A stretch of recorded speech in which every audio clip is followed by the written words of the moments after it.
Tissue ഒക്കെ easy ആയിട്ട് carry ചെയ്യാൻ പറ്റുന്ന ഒരു ബോക്സ് ഉണ്ടാക്കിയാലോ? ഈ ഒരു ക്രാഫ്റ്റ് വളരെ ഈസി ആയിട്ട് ഉണ്ടാക്കാൻ പറ്റും. ഇതിനു വേണ്ടി ഞാൻ ആദ്യം തന്നെ ഒരു സ്ക്വയർ പേപ്പർ എടുത്തിട്ടുണ്ട്.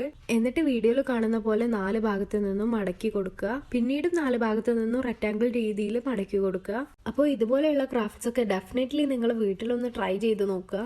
പിന്നെ ഞാൻ ഇതിന്റെ ഒരു മിനി വേർഷനാണ് ഉണ്ടാക്കിയിട്ടുള്ളത്. നിങ്ങൾക്ക് വേണമെന്നുണ്ടെങ്കിൽ ഇതിലും വലുത് ഉണ്ടാക്കാൻ പറ്റും. പിന്നെ നിങ്ങളുടെ കയ്യിൽ കുറച്ച് വലിയ ടിഷ്യൂ ഒക്കെ ആണെന്നുള്ളത് എന്നുണ്ടെങ്കിൽ നിങ്ങൾക്ക് ഇതുപോലെ ജസ്റ്റ് ടിഷ്യൂ ഒക്കെ കട്ട് ചെയ്തതിന് ശേഷം ഇതുപോലെയുള്ള ബോക്സിൽ കുറച്ച് ചെറിയ ടിഷ്യൂ ഒക്കെ ക്യാരി ചെയ്യാൻ പറ്റും. അപ്പോൾ നമ്മളുടെ ബോക്സിന്റെ പരിപാടി ഏകദേശം ഇവിടെ തീരുമാനമായിട്ടുണ്ട്. പിന്നെ ഈ ബോക്സ് നിങ്ങൾക്ക് കുറച്ചും കൂടി ബ്യൂട്ടിഫുൾ ആക്കണമെന്നുണ്ടെങ്കിൽ കുറച്ച് സ്റ്റിക്കേഴ്സോ കാര്യങ്ങളൊക്കെ ഇതിമ വെച്ചു കൊടുക്കാൻ പറ്റും. അല്ലെങ്കിൽ കുറച്ച് ഡിസൈൻ ഉള്ള പേപ്പേഴ്സ് കൊണ്ട് ഇത് ഉണ്ടാക്കി കഴിഞ്ഞാൽ ഇതിലും ഭംഗിയിൽ കിട്ടും. സോ പ്ലെയിൻ പേപ്പേഴ്സ് യൂസ് ചെയ്യുന്നതിന് പകരം കുറച്ചും കൂടി ഡിസൈൻ ആയിട്ടുള്ള പേപ്പേഴ്സ് യൂസ് ചെയ്യുക. പിന്നീട് ഞാൻ കുറച്ച് വലിയ ടിഷ്യൂ എടുത്തിട്ട് ഇതുപോലെ കട്ട് ചെയ്ത് കൊടുക്കുന്നുണ്ട്.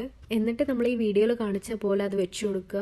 ടിഷ്യൂ വെച്ചു കൊടുക്കുമ്പോൾ നിങ്ങൾ ഇതുപോലെ തന്നെ വെച്ചു കൊടുക്കുക. കാരണം നമ്മൾ ആ വലിച്ചെടുക്കുമ്പോൾ വേറെ ഒന്ന് വരുന്ന രീതിയിൽ നമുക്ക് കിട്ടണം എന്നുണ്ടെങ്കിൽ ഇതുപോലെ വെച്ചു കൊടുക്കണം. ഐ തിങ്ക് ഈ ഒരു ക്രാഫ്റ്റ് നിങ്ങൾക്ക് ഇഷ്ടപ്പെട്ടിട്ടുണ്ടെന്ന് കരുതുന്നു.